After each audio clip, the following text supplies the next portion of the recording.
உறுப்பினர் அட்டையை நாம் எவ்வாறு வழங்க வேண்டும், அது எவ்வாறு கடைக்கோடி தொண்டர்கள் வரை சென்று சேர வேண்டும் என்பதற்கான ஒரு ஆலோசனை கூட்டத்தை மிக குறுகிய காலத்தில் ஏற்பாடு செய்து இதய தெய்வ மாளிகையிலே இருக்கிற இடம் கொள்ளாத அளவுக்கு இங்கே கழக நிர்வாகிகள் பெருந்திரளாக, நிர்வாகிகள் மட்டும் இங்கே பெருந்திரளாக கூடியிருக்கிறீர்கள்.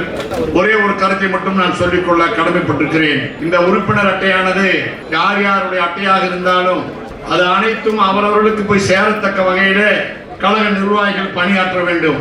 உறுப்பினர் அட்டையை வாங்கி வழக்கம் போல் நாம் வீட்டிலே வைத்துக் கொண்டால் உரியவர்களுக்கு உறுப்பினர் அட்டை சென்று அடையாது. கழகத்தினுடைய பொதுச் செயலாளருடைய நோக்கம் நிறைவேறாது. எனவே உறுப்பினர் அட்டை என்பது அவர்களுடைய உரிமை. அந்த உரிமையை அவர்கள் பெறுவதற்கு கடமைப்பட்டிருக்கிறார்கள். அதை கொண்டு போய் சேர்க்க வேண்டியது நம்முடைய கழக நிர்வாகிகள் அனைவருடைய கடமை என்பதை வலியுறுத்தி சொல்ல கடமைப்பட்டிருக்கிறேன். நம்முடைய கட்சி ஆரம்பித்த காலத்திலே இருந்து ஒரே ஒரு கொள்கை, உறுப்பினர் அட்டையை பெற்றுக் கொள்கிற நிர்வாகிகள் கண்டிப்பாக நம்முடைய உறுப்பினர் அட்டை முதன்முறையாக 1974ஆம் ஆண்டு புரட்சித் தலைவர் எம்ஜிஆர் வழங்கிய காலத்திலே இருந்து ஒரு கொள்கையை நாம் பின்பற்றுகிறோம். என்னன்னா, உறுப்பினர் அட்டை உரியவர்களிடத்திலே கொண்டு போய் சேர்ப்பதிலே நிச்சயமாக நாம் முழுமையான ஈடுபாடு கொள்வதில்லை. அவர்கள் கேட்டுக்கொண்டே இருப்பார்கள். நம்முடைய நிர்வாகிகள் சொல்றது, நாளைக்கு எடுத்து கொடுத்துறேன், நாளானைக்கு எடுத்து கொடுத்துறேன், வீட்டுல உறுப்பினர் அட்டையை வச்சுட்டு பூட்டிட்டு சாவி எடுத்துட்டு கோயிலுக்கு போயிட்டாங்க, எனவே ஒரு வாரம் கழிச்சு தரேன், இப்படியே சொல்லி 50 ஆண்டு காலமாக உரியவர்களுக்கு உரிய முறையில உறுப்பினர் அட்டை சென்று அடையவில்லை. ஆனால் இந்த முறை உறுப்பினர் அட்டை கண்டிப்பாக எல்லோருக்கும் சென்று அடைய வேண்டும் என்று நம்முடைய பொதுச் செயலாளர் அவர்கள் ஆணையிட்டிருக்கிறார்கள். அந்த ஆணையை நாம் அனைவரும் மிக சிறப்பாக நிறைவேற்ற வேண்டும் என்பதை நான் பணிவோடு சுட்டிக்காட்டி, நடந்து முடிந்த நாடாளுமன்ற தேர்தலிலே நாம் பின்தங்கி விட்டோம். நாம் மட்டுமல்ல, தமிழகம் முழுவதும் பின்தங்கி விட்டோம். ஆனால் அதனால் நம்முடைய பயணம் முடிந்து விட்டது என்பது அல்ல, இது ஒரு சர்க்கிள். நிச்சயமாக இப்படிப்பட்ட தோல்விகள் நாம் கடந்த காலங்களிலே சந்திக்காததல்ல. புரட்சி தலைவர் காலத்திலே 1980ஆம் ஆண்டு பாராளுமன்ற தேர்தலில் 40 தொகுதிகளிலே போட்டியிட்டு நம்முடைய கழகம் 2 தொகுதிகளில் தான் வெற்றி பெற்றது. 38 தொகுதியில் நாம் தோல்வியடைந்தோம். கோபிச்செட்டிப்பாளையமும் சிவகாசி மட்டும்தான் நாம் வெற்றி பெற்றோம். ஆனால் அதற்கு பிறகு 3 மாத காலத்திலே நடைபெற்ற சட்டமன்ற தேர்தலிலே புரட்சி தலைவர் எம்ஜிஆர் தமிழகம் முழுவதும் சுற்றுப்பயணம் செய்து, நான் என்ன தவறு செய்தேன் தமிழக மக்களே, எனக்கு ஏன் இந்த தண்டனையை கொடுத்தீர்கள் என்று கேட்டபோது, மீண்டும் முன்னை விட வலிமையான இயக்கமாக அனைத்து இந்திய அண்ணா திராவிட முன்னேற்ற கழகத்தை சட்டமன்றத்துக்குள் அனுப்பிய மக்கள் தான் தமிழக மக்கள் என்பதை தெரிந்து கொள்ள வேண்டும். அதே போல புரட்சி தலைவி அம்மா காலத்திலும் நாம் தோல்விகளை சந்தித்திருக்கிறோம். 96ல முழுமையான தோல்வியை சந்தித்து அம்மாவை வெற்றி பெற முடியாத ஒரு சூழ்நிலை ஏற்பட்ட பிறகு 2 ஆண்டு காலத்தில் 96க்கும் 98க்கும் இடையில 2 ஆண்டு காலம் நடைபெற்ற நாடாளுமன்ற தேர்தலில் நல்லா கழக நிர்வாகிகள் தெரிந்து கொள்ள வேண்டும். 2 ஆண்டு காலத்திலே 96ல நாம் பூஜ்ஜியமாகி விட்டோம். அம்மா அவர்கள் பூஜ்ஜியத்திலிருந்து ஆரம்பித்து 98ல இந்தியாவினுடைய பிரதமராகவே வாஜ்பாயை தேர்ந்தெடுத்து ஒரு ராஜ்யத்தையே ஆளுகிற ஒரு தலைவரை தேர்ந்தெடுத்தார்கள் அம்மா அவர்கள். தமிழக மக்கள் 2 ஆண்டுகளே அம்மாவுக்கு பின்னாலே அணிவகுத்து நின்றார்கள். அதே போல அம்மா மீது 40க்கு மேற்பட்ட பொய் வழக்குகளை போட்டு அம்மா அவர்களை தினந்தோறும் 96ல இருந்து 2001 வரை தினந்தோறும் நீதிமன்றத்தினுடைய நெடிய படிக்கட்டுகளிலே அம்மா அவர்களை தினம் ஒரு வழக்குக்காக அம்மா அவர்களை கருணாநிதி அவர்கள் அலைய விட்டார்கள். இனி அண்ணா திமுக அவ்வளவுதான், வழக்கு மன்றத்திற்கு நடந்து அண்ணா திமுக பீஸாக கலந்து போகும், அம்மா அவர்கள் அரசியலை விட்டு ஓடி விடுவார்கள் என்றெல்லாம் பத்திரிகைகள், தொலைக்காட்சிகள் மற்றும் உள்ள அனைவருமே பேச ஆரம்பித்தார்கள். நம்முடைய கட்சியிலே கூட 96ல நான் மாவட்ட செயலாளர், நான் உள்ளே உட்கார்ந்திருப்பேன், யாருமே வரமாட்டாங்க. கட்சி அவ்வளவுதான் என்று கட்சிக்கே ஜாதகம் கணித்தவர்கள் எல்லாம் இருக்கிறார்கள் நம்முடைய கட்சியிலேயே. அதற்கு பிறகு 96ல இருந்து 98ல வாஜ்பாயை பிரதமராக்கினார் அம்மா. அதற்கு பிறகு சுயமரியாதை காரணமாக நம்முடைய இயக்கம் வாஜ்பாயை விட்டு பிரிந்து வந்தது. பெரிய அளவிலே வெற்றி பெற முடியவில்லை. 2001லே நாம் மீண்டும் அம்மா அவர்கள் தமிழகத்தினுடைய முதலமைச்சராக மீண்டும் வெற்றிகரமாக அரியணையில் ஏறினார். இப்படி சொல்லிட்டே போலாம். பல தேர்தலில் நாம 2004ல பாராளுமன்ற தேர்தலில் முழுவதுமாக நாம் தோல்வி அடைந்தோம். 2006ல அம்மா அவர்கள் கூட்டணியோடு சேர்ந்து 75 தொகுதிகளில் வெற்றி பெற்றார். 2009 பாராளுமன்ற தேர்தலில் 12 தொகுதிகள் தான் நம்ம வெற்றி பெற்ற கூட்டணியோடு சேர்ந்து. அப்பவும் சொன்னார்கள், இனி திமுக ஓட்டுக்கு 5000 கொடுப்பாங்க, எப்படி அண்ணா திமுக தாக்கு பிடிக்கும் என்று கேட்டார்கள். 2011 வரைக்கும் அப்படியே பேசிட்டு இருந்தாங்க.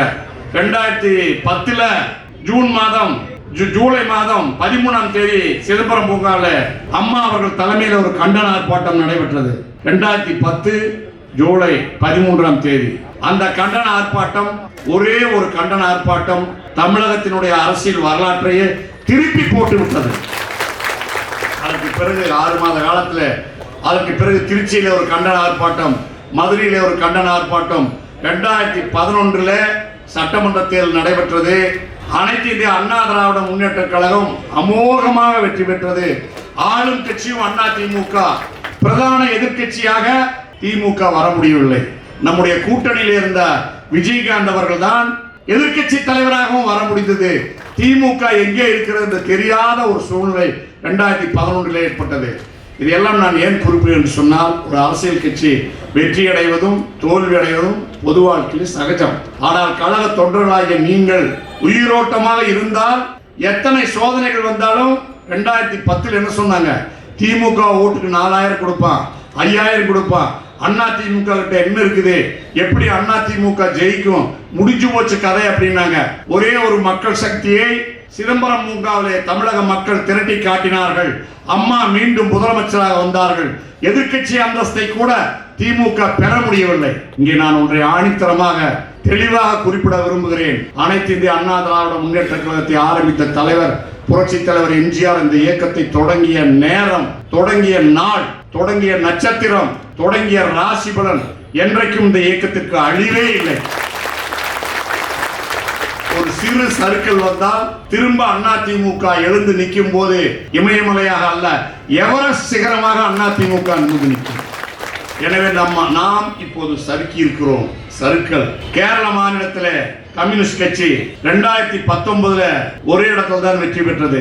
அப்ப அதுதான் ஆளுங்கட்சி. கேரளால பினராயி விஜயன் தான் முதலமைச்சர். 2021 மீண்டும் பினராயி விஜயனே கேரளாவினுடைய முதலமைச்சராக வந்தார். இன்றைக்கு அதே போல நேற்றைக்கு நானும் நம்முடைய சகோதரர் முன்னாள் அமைச்சர் திரு வேலுமணி அவர்கள் தலைமையில் அவர் சந்தித்தோம். அவர் மிகுந்த அன்போடு எங்களை உபசரித்து அனுசரித்து மிகுந்த பாசத்தோடு இரு மாநிலங்களும் சகோதரிகள், கேரளமும் தமிழகமும் சகோதரி மாநிலங்கள் என்று சொல்லி பெருமையோடு எடப்பாடியார் அவர்களை நான் கேட்டதாக சொல்லுங்கள் என்று சொன்னார். பினராயி விஜயன் 2019 ஒரு இடத்துல தான் வெற்றி பெற்றார். 2024 கம்யூனிஸ்ட் கட்சி ஒரு இடத்துல தான் வெற்றி பெற்றிருக்குது. நல்லா தெரிஞ்சுக்கங்க, ஒரு இடத்துல தான். ஆனால் 2026 என்பது நாடாளுமன்ற தேர்தலை பொறுத்ததல்ல. எடப்பாடியாரா அல்லது ஸ்டாலினா என்கிற கேள்வி எழுகிற பொழுது ஆளுமை திறன் மிக்கவர், எளியவர், வலிய மக்களுக்கு வலிமையூட்டக்கூடியவர், நல்லவர், நம்மில் ஒருவர், நமக்கான தலைவர். நிச்சயமாக எடப்பாடியார் வர வேண்டுமா, ஸ்டாலின் வர வேண்டுமா என்றால் தமிழக மக்கள் எடப்பாடியார் அவர்களைத்தான் வருங்கால முதலமைச்சராக தேர்வு செய்வார்கள். எனவே கழக தொண்டர்களே, தலைவர்களே, நிர்வாகிகளே, கலங்காதீர்கள், துணிந்து நில்லுங்கள். எதிர்காலம் நம்முடைய கைகளிலே உள்ளது.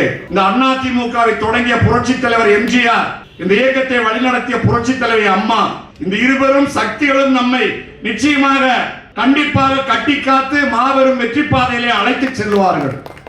எனவே நீங்கள் சுறுசுறுப்பாக இயங்குங்கள். ஏற்பட்ட தோல்வியை நினைத்து சில பேர் எப்ப பார்த்தாலும் இதையவே பேசிட்டு இருக்கிறாங்க. என்னன்னா இப்படி ஆகி போச்சு, இனி என்னன்னா பண்றது, இனி ஒன்னும் பண்ண வேண்டாம், என்னன்னா இப்படி ஆகி போச்சு, இனி என்னன்னா பண்றதுன்னு கேட்கிற நீங்க ஒழுங்கா தொண்டர்கள்ட்ட போங்க, கட்சி வேலையை பாருங்க, அம்மா புகழை சொல்லுங்க, எம்ஜிஆர் புகழை சொல்லுங்க, எடப்பாடியாருடைய நல்லாட்சியை பற்றி எடுத்து சொல்லுங்கள். நிச்சயமாக வருங்காலம், தமிழகத்தினுடைய எதிர்காலம் எடப்பாடியார் கையிலே, நம்முடைய அண்ணா திமுகவின் கையிலே அமையும். மீண்டும் கூட்டுறவு சங்கங்கள், உள்ளாட்சி அமைப்புகள் அனைத்திலும் அனைத்து இந்திய அண்ணா திராவிட முன்னேற்ற கழகத்தினுடைய தொண்டர்களாகிய நீங்கள் அனைவரும் பச்சை மையிலே கையெழுத்து போடுகிற காலம் வெகு விரைவிலே வரும் என்று சொல்லி, வாழ்க புரட்சி தலைவர் எம்ஜிஆர் புகழ், வாழ்க புரட்சி தலைவி அம்மாவின் புகழ், வாழ்க அண்ணன் எடப்பாடியாருடைய வெற்றி பயணம். நன்றி, வணக்கம்.